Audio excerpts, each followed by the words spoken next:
Thank you so very much, Paul. I'm going to go ahead and get live here. Waiting just a second for our panelists to come on stage. So we've been asking for a few weeks now, if not longer, for some questions for our wonderful panel of experts that are going to join us here in just a second. Hello and welcome. So we're going to go ahead and talk about some questions, and our experts here, we've chatted before a little bit, but before we go into telling you what our expert opinions are on the answers to these questions, I would love my wonderful panelists to introduce themselves. And how about we go alphabetically today? So Adel, do you want to start, and then we'll go on to Margaret and Johannes. Sure. Hi, everybody. My name is Adel. I run a marketing agency called D Music Marketing. We focus on marketing non-Latin music in Latin America primarily, although now there's a lot of hybrid going on. I've been in the music business for a really, really long time. I started in this world since I was 15 years old and never left. I've done all sorts of things from, I used to work in radio back in my really youth, in a magazine, and then I started in labels in the marketing area until I started my own marketing agency. So I'm from Mexico City. I live in Miami. Thank you very much, Adel. Wonderful. Next up, Johannes. Hi, everyone. Name is Johannes, and I'm working for a company called IRRSINN in Berlin. And IRRSINN is actually part artist management, part record label. And yeah, I was lucky enough to escape the cruel major record company world in 2017. And since then, I've run and overseen a bunch of marketing campaigns for both established and also emerging artists over here. And some of them also made some steps outside of Germany, of course. And yeah, thanks, Patrick, for having me. Thank you very much for coming. And last and certainly not least, Margaret, why don't you tell us a little bit about your background and what expertise you bring to the table today? Sure. So hi, my name is Margaret Jacobi Lee, and thank you, Patrick and Music Ally, for having me. I'm the director of marketing at AMFM. It's an artist management company that represents Greta Van Fleet, Marcus King, Des Rox, Liza Ann, and more. So essentially, I handle the marketing and digital strategy to develop storytelling assets and artist campaigns. And that goes across all media types, platforms, and partnerships. So I'm focused on timeline, centralized resources, budget, etc. So there you go. There you have it. And just for those that aren't familiar with myself, Patrick from Music Ally here. My claim to fame was I was at AWOL for a very long time. And that's how I met Margaret. Nepotism at its best. Right. So let's kick off today, and we're going to have a nice little chat. And hopefully, as Jordan just sort of said, we'll make this a little bit fun here, answering some questions and hopefully pulling out some great answers. The first question, and I'll let you guys jump in as you want to, just to start, because we started this week off talking about the sort of COVID environment. But do we think that digital strategies are going to remain at the forefront of marketing campaigns, especially now that we've seen a lot of changes in the past 9 to 10 months? And what do we think the long-term effects of what we've learned during this pandemic are going to be for marketing? Whoever wants to start out with that one, go right ahead. Not all at once. I guess I'll jump in. Yeah, I mean, big question. I feel like, digital strategy and digital marketing is going to be at the forefront of campaigns as long as that's the primary way people communicate. Right now we live in an age where everybody's quarantined at home. So of course, like with COVID and 2020, digital marketing has particularly been a highlight. I know I've, basically worked 10 to 12 hours for the first 4 months of quarantine. And I think, it'll be interesting to see how things go in the advertising space with platforms like Facebook and Instagram. I don't particularly where I live in the United States, like there's a lot going on with politics and digital advertising and how that plays into ethics. So obviously, I think that that's a big component of things as well. You know, like, will platforms continue to monetize this way? Will there be a shift? But I think the long-term effect of the pandemic and sort of this digital space is a shift that we've already started to see with like younger generations, with that lean more towards, you know, authenticity and artists being more creative in terms of sharing their brand and niche marketing. You know, I think what's been really interesting with the explosion of the internet, especially this year, is, you know, with platforms like TikTok, they really highlight niche marketing opportunities. And there's all these little subgroups and communities of people that, you know, might really resonate with your artist. Like, for example, Marshmello a few years ago, I didn't even know who he was. Like, I was like, who is this guy with a marshmallow head? And then I saw he had more streams on Spotify than like most artists I've ever seen.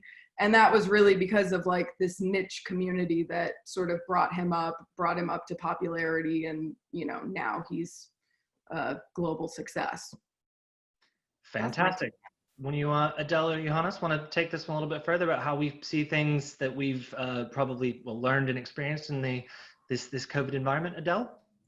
Absolutely. I mean, one of the things that we've seen with the environment is that definitely artists have become more personable. The ones that have shared footage or have done interviews from their homes, and people have been able to look inside a little bit of their world.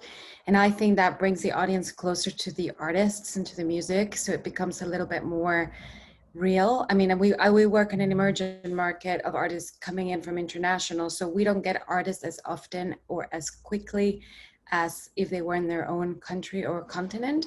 So the fact that now audiences feel a little bit closer and there's a little bit more interaction has, you know, given them a depth, you know, to that connection, which is all going in the right way in our world. Thank you very much, Adel. Johannes.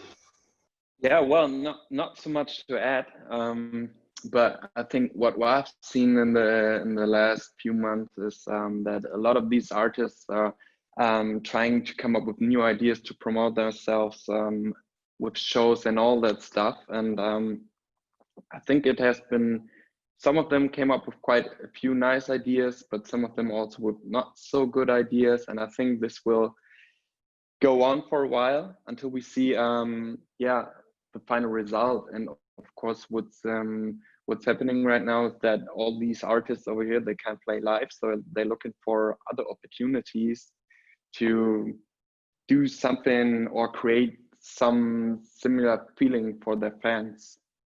But I think it hasn't worked so well so far, at least in Germany. Yeah, to sort of bounce off of that too, I totally agree with him. And I think that that's something that's sort of been interesting in this economy when you can't rely on touring. It's like, how do you tell the story in a more interesting way rather than like, here's just some music for you. So I think artists have started to think of their overall brand more, where it's like, you know, for certain artists that I work with, when you think of their name, like, I don't want you to just think about their music. I want you to think about the fact that, you know, they love nature and they promote peace and they, you know, have these other sort of brand aspects to their personality that are really sticky for their audience. So further on to that one, very good point there. Another question that we had is that if fans are now demanding this real direct contact with the artist that they love, what does that mean for us as marketers? So, I mean, as Margaret's just said there, this idea that, you know, actually marketing around other things that an artist is about, but where do we fit in? Where is it that a good marketing team can actually fit in? And I think answer this both for those that are marketers in the audience, which will be a large number, as well as for the artists themselves that want to engage with marketing teams like ourselves. I think I can start here maybe. I guess the thing that we have to do is try to make it look good, because it's not just about, okay, I'll go live and I'll just be on Patreon and stuff, but like that, you have to come up with a story, and this is probably still up to the market. So it's basically actually the same kind of work, but on a different platform, I would say, from our perspective. I don't know if the others agree with that. I'll jump in. Well, you know, in our world, because we're definitely telling a story all the time, depending on the artist, their background, what they're trying to achieve. The fact that, you know, they can tell their own story, but we are using local channels to expand that story, and we're combining like traditional marketing with non-traditional marketing, out of the box marketing. Obviously, you listening to fans and audiences, it's a key thing. But I feel like the role that we play in telling this and expanding this message is really about an extension of their message to go wider. So I feel like they need us to elaborate that message to perhaps reach people they haven't reached on their own organically. And that's our job, is to find them, those new audiences, and connect the dots. Yeah, 100% agree with Adele on that one. I feel like marketing at its core is like storytelling, planning, and looking at the audience. So, you know, artists have these particular channels where they might easily communicate, but that's just one avenue. You know, what we want to do is amplify that story across channels, make sure it resonates, maximize the content, and stuff like that. So I think, you know, the role of marketers in this economy is really finding ways to amplify that story and, you know, create new channels of connecting with it for the audience. So that's all fantastic and all well and good when we have an artist delivering us a clear vision and a wonderful message and making our world easier so that we can go and help and reach people with that message. But let's go on the converse of that. What if we're working with an artist here for our wonderful marketing teams? What if we're working with an artist that's releasing music that's, let's say, anti-lockdown, or perhaps pro-Trump, or some other political party that we perhaps don't personally agree with? How do you all approach this sort of thing? Here's a thorny question for you. When the artist is not actually releasing something or doesn't actually have a vision that you're aligned with, what would your response to that be? Well, I'll jump in. I mean, luckily, I'm in a position where we can turn down work because we're an independent agency, and I left the corporate world as well for that reason. And we do try and you know, work with music that, I guess, you know, we may not agree with everything, but if the music is good, you know, we like it, we're passionate about it, we'll go all for it. And I think we as marketeers are very true to our core values. And I guess we're very lucky that we're in that position. So I guess for us, it's very personal, but of course we can turn it down. Yeah, I mean, I moved into management from the label side of things for this very reason, because I didn't like working projects where I didn't like the music. So luckily on the artist management team that I'm on, it's mostly rock acts that I like. So this really hasn't been too much of an issue. Sorry. Yeah, I also never had this in the past, and I'm quite lucky that all of our artists match my, let's say, personal belief system. I guess it's basically okay to disagree, but if this is putting you in some sort of moral dilemma and you're not quite sure if you can do your best job, you should probably seek for an option not to work on this. Yeah, it's hard to market something you don't believe in. Yeah, it certainly is. But, you know, for those out there that it sounds like everyone here has escaped some sort of corporate structure at some point. But at the same time, we've probably all been there as well. And I can certainly remember having things come across my desk that, you know, there's those that you just don't care about because it isn't your cup of tea, and sometimes that's fine and you can do a good job. But I do think it is also really important to voice those sort of concerns. I've had employees that worked for me, and a campaign came across their desk that they were fundamentally disagreed with the message that the artist was bringing forward, and they brought that forward to the company. And internally, we had a discussion and said, "All right, you know, you can sit this one out. We understand." I think it's actually really important to stand up for what you believe. Especially if it's something that you know, vehemently in your soul is not something that you want to be promoting to people. So going to slightly shift on the next question here. So we've been talking, and this sort of goes to that idea of all of us working, whether it's in a corporate environment or, as you've seen everyone here, has made some sort of an escape and an exit. We've seen across the music industry and across the world, really, a lot of people talking about wellness and meditation and taking time away from the office and breaks. But I'm sure, I know from some of the folks here that we deal with each other, well, as regularly as we're able to email each other in the onslaught, that a lot of times us marketers are now expected to be on 24/7. So this is more for our part of our audience out there that maybe is feeling this same sort of stress and this sort of pressure, where other aspects of the industry have maybe gone, "Ooh, wow, lockdown, things have calmed down for me a bit." Also, of course, those in live who, you know, it's not calmed down, it's like we're really a terrible situation. But on the other side of it, you know, do we feel like why are we expected to work longer hours on shrinking budgets? Is that something that you all have sort of come across? I'll start. So definitely 100% since lockdown, I think our company's been busier than ever. I feel like music is being heard 24/7, so why not market 24/7 type of scenario for sure. I do feel like always, you know, in my story, marketing was always seen like, is it really that necessary? Is it really that effective? Do we really need to do it? So definitely a little bit undervalued, but it's getting its value back because we're seeing it now more than ever. But I do, as a company leader, we definitely have a philosophy in-house of balance and work life. And luckily everyone in our team has a way to manage that, and we do encourage it. So just for sanity, as the last person was talking before our panel started, you know, that rest is essential to make good decisions. And you know, I think all of us in our team do yoga and meditate at some point or another. So even for us, COVID has been great because you can go from a meditation to our work meeting and you don't have to travel. So that's been the plus for us. Yeah, I think just to sort of build on that, you know, marketing is just really hard to quantify. Like when I moved into marketing, it's like, you know, there's so many things that you need to sort of tee up for a successful marketing campaign and a marketing strategy.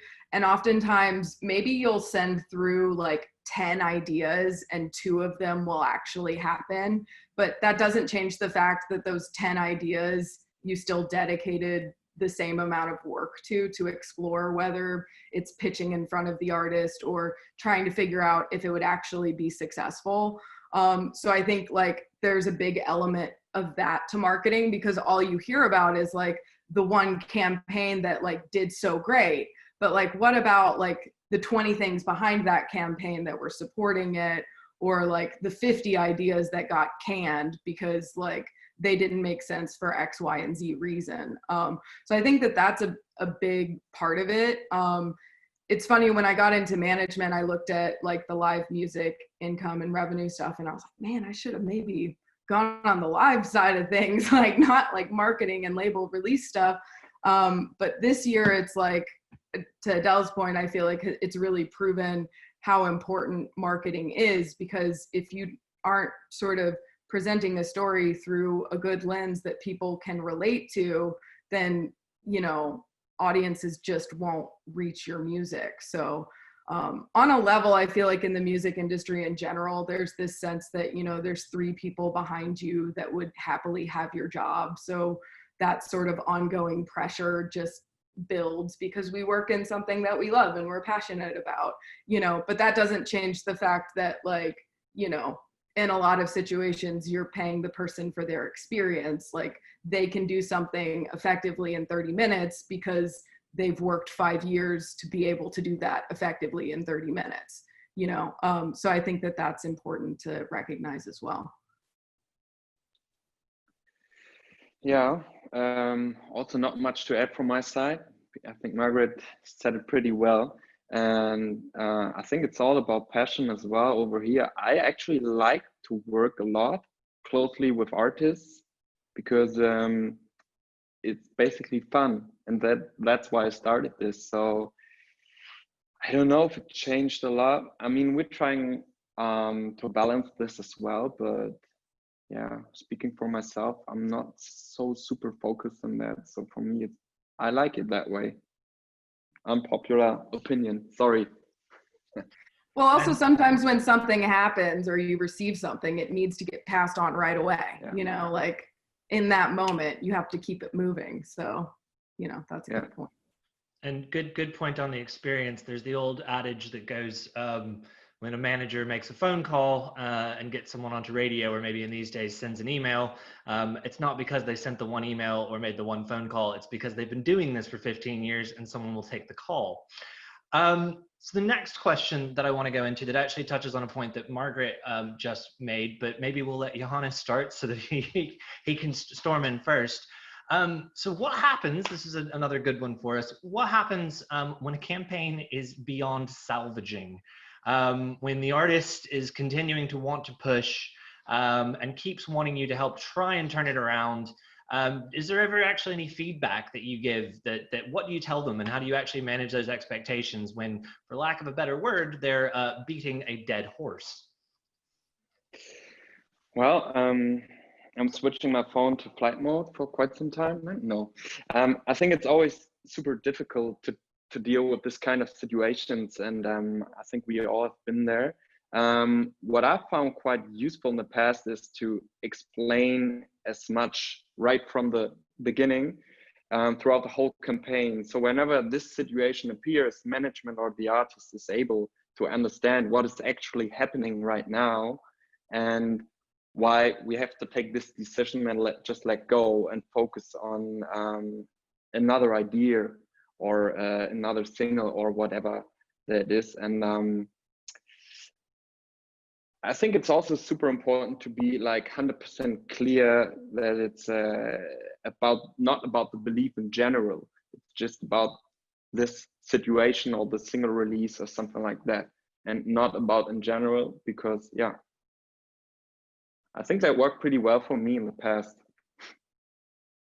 Yeah, I think it can be hard, right? Because at least, I mean, I'm on the management side, but obviously managers are like the number one, you know, backer of their artists. Like, we believe in our artists, and that's why we put so much time and trust into them. And, you know, of course they're shining stars and always like the best artist out there. You know, that's usually the perspective. But I think like in this situation, to Johannes's point, it's like, you just have to be clear about the goals. Like, what is your goal in continuing to push this campaign? Like, do you realistically think that that's going to move the needle? If you want to dump some like, you know, YouTube ad spends to like boost the view count on the video and like, you know, sell cheap views in different territories, like you can do that. But like, is the goal to just get view counts up and have like numbers that seemingly look good? Or is the goal to like actually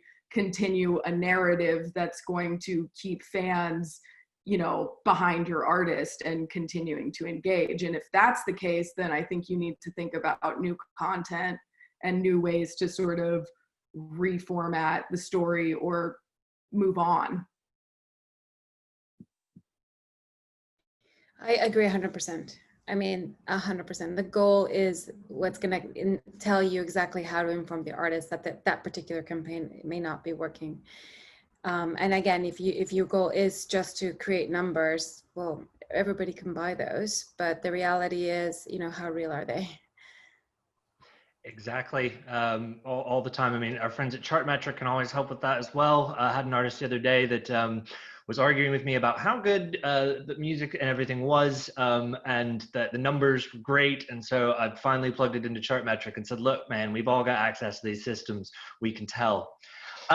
So one actually for you, Adel, that is directed to you. This is a live one, hot off the Q&A. For Adel, do you have any tips for marketing a non-Latin hip-hop artist's Spanish music in the Latin world? And the context is that their artist had a song with a bit of Dominican slang go viral last year on Instagram through World Latin Star, and then again this summer on TikTok, but they've never worked in the Latin market before. I mean, I would say if you already have a momentum going, definitely go for it. We do a lot of collaborations in our world, so we'll team up a non-Latin artist with a Latin artist if it makes sense and if it's right. Especially in the hip hop world, in the rap world, it's definitely growing, and it's definitely we're seeing numbers, you know, and engagement and more rap artists that we can collaborate with. But I would definitely say that if there's already something cooking, you should, that's an early sign that perhaps it's something that could be a focus. So here's another question. Going to go, thank you very much for that, Adel. This next question is to do around artist social media. And I would just like to get people's opinions, and maybe we'll start with you, Johannes, coming from a label background as well. Is that how much should an indie label, specifically in this question, control an artist's social media? Is the idea the best way for the artist to own their own socials, or should the label actually be trying to hold on to control, registering their own versions of socials to try and generate income and revenue for the label? What do we feel about that? I think it's all about the artist channel. I've seen this in the past, and if the label's trying to run this, the artist social, it's not gonna work, from my opinion, because it's like it gets super stiff, and it doesn't feel organic to the people. And I think from my perspective, it doesn't make much sense. The other question is, I would rather focus on talking to the artist or the management and talking about how important it is. And if the artist is not willing to do so, it's, I would say, basically up to the management to take care of that. And never forget, we're both artists and labels, so I can, both perspectives over here. Great. And maybe we could get a management response from Margaret on that one.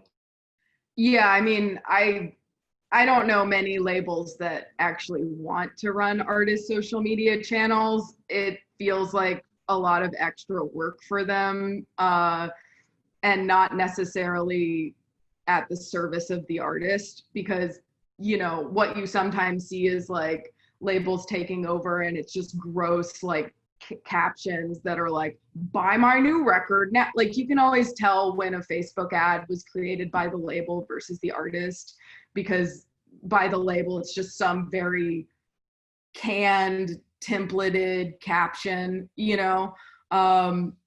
No, labels have access to the back end of some of our artist socials if we like want them to mimic a post on YouTube Community, for example, which is like a, you know, there's so many different channels. So if we want them to maximize that way, sometimes we'll ask for those favors. But I mean, I feel like if I was at a label and management came to me being like, will you make our social media for us? Then I would say, well, what is your story? Like, that's kind of a very base foundational point. So I would definitely be very concerned from a label perspective if somebody was coming to me with that. Cool. Thank you very much. The next one we'll open up, and whoever wants to jump on to this one as well. And I'm trying to focus on the questions that we've been pulling together for weeks now, because these are well thought out, some of these. But for those working with a not very established artist, let's say a new artist, a developing artist, is there any advice from the panel today on how you go about picking specific territories to market to? And in the early stages of an artist's career, do you think it's actually important to look globally and actually focus globally on the early stages of an artist's career? I think this is oh, sorry, go ahead, Adel. I'll just be brief. I really believe that, especially coming from the emerging market perspective, that they should really start where they are, social, like physically, or, you know, try and like kind of gauge where their genre fits in as well. But there are these trigger cities that help move algorithms. And also, like, looking at those trigger cities too is interesting, because, you know, we have two in my side of the world. But, you know, if there's a limited budget, there's a limited time span of investment, and, you know, definitely growing one market well will help the real growth later elsewhere. It's been my experience. Yeah, I totally agree. I feel like that question is a little bit like putting the cart before the horse, you know, like you need to develop like where you are, look for the patterns, like what's working with your core audience, how do you expand that core audience? Like that's when it's really good to get deeper into analytics, you know, to see like who are they, like where are they, what ages are they, and how do we find audiences that are similar to this audience to like promote discovery to them. You know, I think that that's the way that you should look at it. I mean, if you're over indexing on Spotify in Brazil, like maybe you think about like serving some ads there specifically just to like make sure you're catering to that audience. But if you don't already have that sort of indicator data, I would focus on like your core audience, what's working, and how to grow from there. Thank you very much, Margaret. And sticking with you, we've actually got a question that I think we can all answer, but it says to Margaret especially. Have you tried much, and do you do much with digital advertising, I suppose is the question as well. Have you tried pointing to DSPs outside of Spotify and actually seeing algorithm boost on places like, say, Apple, Amazon, Pandora, Tidal? Have you had much, anyone had much experience with that? But Margaret, this one was targeted at you. So like, you mean like serving a digital ad that points just to Amazon? Yes, if exactly. Other DSPs, yeah. Honestly, like in terms of ad spends directly to platforms, the only reason I would do that is if it's something that we're taking to the platform to say, hey, we're spending like $500 on Spotify advertising, just so you know. But in general, like, I am not one to pick favorites. We use Linkfire, great sponsors of this event, for all of our links because we want to be as diplomatic about it as possible.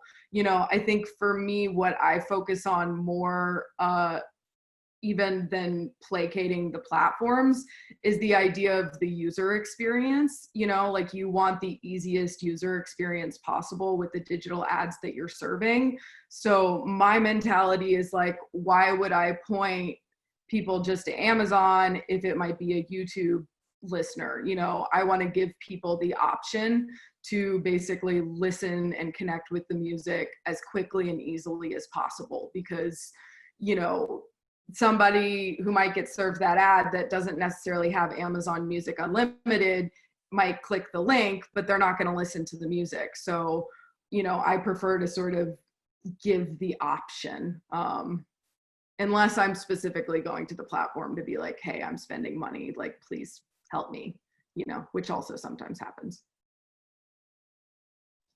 Great. And one other thing actually on that, just to add, Trigger City's concept, that doesn't work on Apple. I have that from On High, and it's down to how the algorithm works. So it's the same concept, doesn't necessarily work on other platforms. That's the only one I can comment on algorithmically, but it's very much a Spotify concept based on the algorithm there. Cool. So this is sort of a quite a broad question that came to us. I would like everyone to just be honest here as marketers and don't necessarily referring to your present experience. Let's go back a bit. Let's go back. Let's put ourselves in the shoes of the early days when maybe we didn't get to pick what we worked on and things came across our desks. And say one day you come in and on your desk is a turd. How much can one polish a turd to make it with marketing to actually be able to overcome the quality, let's say, of said turd? I can start. I think it depends on the money you can spend on the turd. Yeah, but from my perspective, especially from a major perspective, in the past, I think I've tried this a lot, but it never really worked on the long run. I mean, yeah, you can try this, but nowadays it's just like, I mean, the question is, what is actually a turd? Because what I consider a turd could be a hit as well. So this is always kind of hard to answer. And I think you probably have to find out by releasing and then let the numbers speak for itself. So, but as soon as you realize it's not gonna work, then I guess almost all the money in the world will not help to polish that turd. That's my opinion. Anyone else? Yeah, bad content is bad content. I mean, it's like, you can try, like, I think to Johannes's point, money helps, but also like, I think the other trick you could do to make said turd well received is if you can come up with some sort of engagement campaign where the fans are helping market it for you. So like there's some sort of hype around it, you know, like you can think about like Beanie Babies, for example. Like that was not a great quality product, but there was like this mania about it, you know, when I was a kid, because they set the prices super high, so it came across as this exclusive thing. So you could try to like play into sort of marketing manipulation like that, maybe create some cool memes or something and try to like seed that out into the world and hope that it takes. But like if it's not good and it doesn't connect with people, then ultimately like it probably won't be that successful. Cool. We're just about out of time. So the last question that's going to come from one that we've sort of gotten live that we also had pre-submitted. We'd just like to go around and can everybody for our audience today just give a top do or don't from your expert marketing opinion, a top do or don't.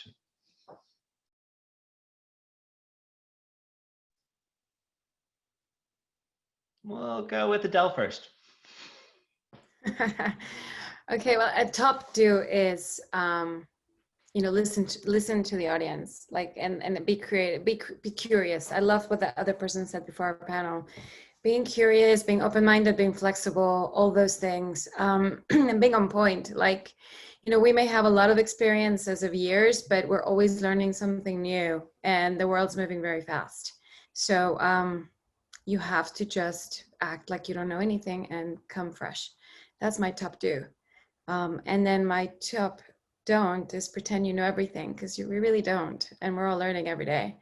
And being humble. We always take a very humble attitude, because at the end of the day, you know, we're just here communicating what our clients, you know, have for us to communicate. And we're just trying to help them do it the best way we know how to, we can do.